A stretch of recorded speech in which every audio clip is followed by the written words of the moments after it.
Shalom, selamat hari Minggu saudara-saudara yang dikasihi Tuhan. Saat ini saya rindu untuk membagikan sharing firman Tuhan. Saya rindu kita untuk bersama-sama merenungkan akan kebenaran firman Tuhan. Mari kita satu di dalam doa. Bapa yang baik, Bapa yang kekal di dalam kerajaan sorga, saat ini kami datang ke hadirat-Mu yang kudus mengucap syukur limpah terima kasih Tuhan untuk setiap kebaikan-Mu, untuk setiap penyertaan-Mu, untuk setiap pertolongan-Mu dalam kehidupan kami. Terima kasih Bapa, terima kasih Tuhan Yesus. Saat ini kami mau duduk diam, kami mau ditegur, kami mau dididik, kami mau diajar Tuhan, sehingga kami terus diberikan kekuatan di dalam menjalani kehidupan ini, sehingga kebenaran firman-Mu yang akan kami dengarkan senantiasa diberkati. Bapa, biar Roh Kudus senantiasa mengurapi masing-masing kami dengan urapan yang baru. Terima kasih Tuhan Yesus, terima kasih Bapa. Ampuni atas segala kesalahan, dosa, pelanggaran kami, sehingga kami layak di hadapan-Mu. Di dalam nama Tuhan Yesus, haleluya, amin. Shalom saudara-saudara yang dikasihi Tuhan. Kita langsung aja, kita akan buka kitab Mazmur. Kita buka kitab Mazmur 23 ayat 1 sampai ayat ke-6. Saya akan bacakan. Lembaga Alkitab Indonesia memberikan perikop Tuhan Gembalaku yang baik, Mazmur Daud. Tuhan adalah gembalaku, takkan kekurangan aku. Ia membaringkan aku di padang yang berumput hijau. Ia membimbing aku ke air yang tenang. Ia menyegarkan jiwaku. Ia menuntun aku di jalan yang benar oleh karena namanya. Sekalipun aku berjalan dalam lembah kekelaman, aku tidak takut bahaya, sebab Engkau besertaku. Gadamu dan tongkatmu itulah yang menghibur aku. Engkau menyediakan kehidangan bagiku di hadapan lawanku. Engkau mengurapi kepalaku dengan minyak, pialaku penuh melimpah. Kebajikan dan kemurahan belaka akan mengikuti aku seumur hidupku, dan aku akan diam dalam rumah Tuhan sepanjang masa. Amin. Saudaraku yang dikasihi Tuhan, Mazmur 23 ditulis oleh Raja Daud, seorang pemimpin yang mengalami berbagai tantangan di dalam kehidupannya. Daud mengenal Tuhan sebagai gembala yang setia, memelihara hidup umatnya, sebagaimana seorang gembala menjaga domba-dombanya.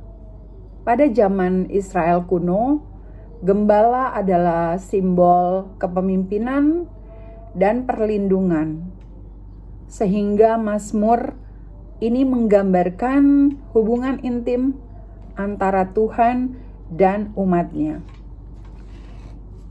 Tuhan adalah gembalaku, takkan kekurangan aku. Ayat ini menegaskan bahwa Tuhan digambarkan sebagai gembala yang mencukupi semua kebutuhan umatnya. Dan ini menunjukkan ketergantungan umatnya secara total kepadanya. Yang ayat kedua, yang membimbing aku ke air yang tenang. Tuhan memberikan ketenangan dan pemulihan bagi jiwa yang lelah. Ia menyegarkan jiwaku, Ia menuntun aku di jalan yang benar oleh karena namanya. Ayat 3 menekankan bahwa Allah memberikan penyegaran dan pemulihan bagi jiwa manusia. Dia juga memimpin semua umat di jalan-jalan kebenaran. Sekalipun aku berjalan dalam lembah kekelaman, Ayat ini menekankan bahwa hidup penuh tantangan. Dan dalam saat-saat sulit sekalipun, tetapi umat Tuhan tidak perlu takut. Karena Tuhan menyertai umatnya dalam menjalani kehidupan. Kehadiran dan kekuatannya akan memberikan ketenangan dan keyakinan. Engkau menyediakan hidangan bagiku di hadapan lawanku. Kemurahan Allah yang melimpah kepada manusia. Bahkan di hadapan lawan dan kesulitan, dalam hal ini menegaskan bahwa Tuhan memberikan berkat dan perlindungan, bahkan di tengah ancaman dan bahaya sekalipun. Aku akan diam dalam rumah Tuhan sepanjang masa. Hal keintiman dengan Tuhan adalah sumber kehidupan sejati bagi umatnya. Saudaraku yang dikasihi dalam Tuhan, secara teologis, Mazmur 23 mengajarkan bahwa Tuhan tidak hanya memberi berkat materi, tetapi juga pemeliharaan rohani. Dalam terang perjanjian baru, Yesus Kristus menyatakan dirinya sebagai gembala yang baik. Yohanes 10 ayat 11 yang berbunyi, "Akulah gembala yang baik. Gembala yang baik memberikan nyawanya bagi domba-dombanya, yang menyerahkan nyawanya bagi domba-dombanya." Hal ini menunjukkan bahwa pemeliharaan Tuhan bukan hanya sebatas kehidupan duniawi, tetapi juga mencakup keselamatan kekal. Saudaraku, mari kita renungkan dan percayalah bahwa Tuhan selalu memelihara umatnya, baik secara fisik, dalam kebutuhan jasmani, maupun pertumbuhan manusia rohani kita. Dalam kesulitan, jangan takut, karena Tuhan selalu menyertai kita, karena kita dipanggil untuk hidup dalam keintiman dengan Tuhan. Mempercayakan hidup sepenuhnya kepadanya.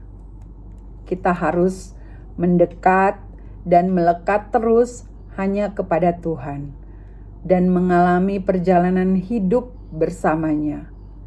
Kita tahu dan percaya bahwa Dia adalah gembala yang baik dan sejati.